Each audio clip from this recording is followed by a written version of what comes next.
আজকের ভিডিওটা ক্লায়েন্টের সাথে বানাচ্ছি। ইনি ক্লায়েন্ট হয়ে গেছেন প্লাস দাদা হয়েছেন, ঠিক আছে, আমার সম্পর্কে। তো ব্যাপারটা এনাকে হেল্প করতেই হবে এবার আমাকে। এনার সাথে আজকে এসছি ব্যাংকে। এনার ব্যাংকটা কোথায় আপনি বলুন? কেষ্টপুর কি ব্যাংক?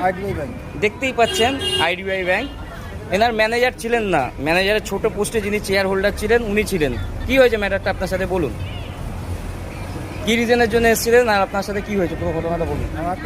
আমার অ্যাকাউন্ট ডেবিট ফিস হয়ে গেছে। কত টাকার জন্য ডেবিট ফিস করেছে? 129 টাকা। এটাও ইনলিগাল, এটা করার কোনো রাইট নেই। অ্যামাউন্ট হোল্ড করতে পারে, পুরো ডেবিট ফিস করতে পারে না 100 টাকার জন্য। গুজরাট থেকে হয়েছে। রিজন কি? রিজন তো জানেই না, আপনি তো জানেন না। 5000 টাকা ট্রানজাকশন অ্যামাউন্টের জন্য আর 100 টাকার জন্য ডিসপুটেড, পুরো ডেবিট ফিস করে রেখেছে। অ্যাকাউন্টে টাকা আছে, ইনি বিজনেসম্যান, কিন্তু কি করবেন, অ্যাকাউন্ট চালাতে পারছেন না। ব্যাংক হেল্প করছে না। ব্যাংক কি হেল্প করেনি আপনাকে বলে দিন? কোনো কিছু বলছে না, বলে স্বাভাবিক আমি যাও, আমাদের কোনো হাতে কোনো কাজ নেই, আমাদের কাজ না। তারপর কি করা হলো এখানে? তবে ওনাকে জোরজবরদস্তি করানো হলো। কিরমভাবে? এই নিয়ম অনুযায়ী যেভাবে যেটা করা হয়। আরবিআইয়ের প্রপার গাইডলাইন আছে, ঠিক আছে?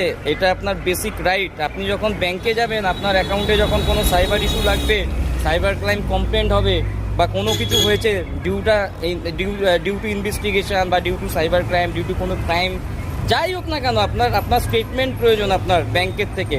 আপনি ফিজিক্যালি অ্যাপিয়ার হলেন, আপনি যাবেন স্টেটমেন্টটা নেওয়ার জন্য, ব্যাংকে একটা স্টেটমেন্ট লিখবেন যে আই নিড মাই স্টেটমেন্ট।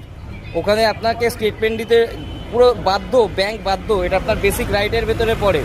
যদি ইফ বাই চান্স ডিনাই করে, তখন আপনাকে রিটেন স্টেটমেন্ট লিখতে হবে। আপনি ফার্স্টে মুখে বললেন, মুখে বলে কাজ হচ্ছে না, তারপরে আপনি ওখানে অফিসিয়ালি স্টেটমেন্ট দেবেন যে I need my statement due to এই প্রবলেমের জন্যে। তো উনি ব্যাংকের যেই হোক না কেন, কর্মকর্তা, নোডাল অফিসার, উনি পর্যন্ত এসে আপনাকে স্টেটমেন্ট ধরাবে। রিজন খুব সিম্পল, আরবিআই সব থেকে ভারতের বড় ব্যাংক। ওনার গাইডলাইন ফলো করে ছোট বড় মেজো সেজো সব ব্রাঞ্চ খুলে আছে, ঠিক আছে?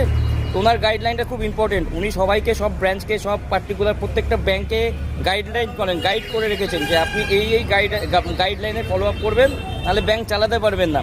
তা ওনার গাইডলাইনটা এনা ফলো করছেন না। ওনাকে যখন ফলো করাতে হয় তখন মাঝে মধ্যে না এরকম অ্যাডভোকেট আসতে হয়।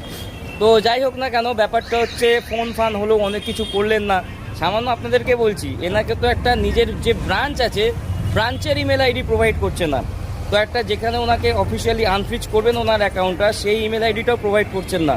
কিন্তু কিছু কিছু সময় বলে না যে কালো কোট পরা মানুষের খুব দরকার হয়ে যায়। তো আমি তো এসেছিলাম আমার দিদির বাড়িতে ঘুরতে, দিদির পাশের বাড়িতেই থাকে। তো ইনি যখন আমাকে প্রবলেম বললেন এরকমভাবে, তো যতটা সম্ভব হেল্প আউট করে দেওয়ার চেষ্টা করলাম। আর কিছু কিছু সময় আমি খুব সাধারণ সিম্পল মানুষ, ইনি হয়তো কিছু জানেন।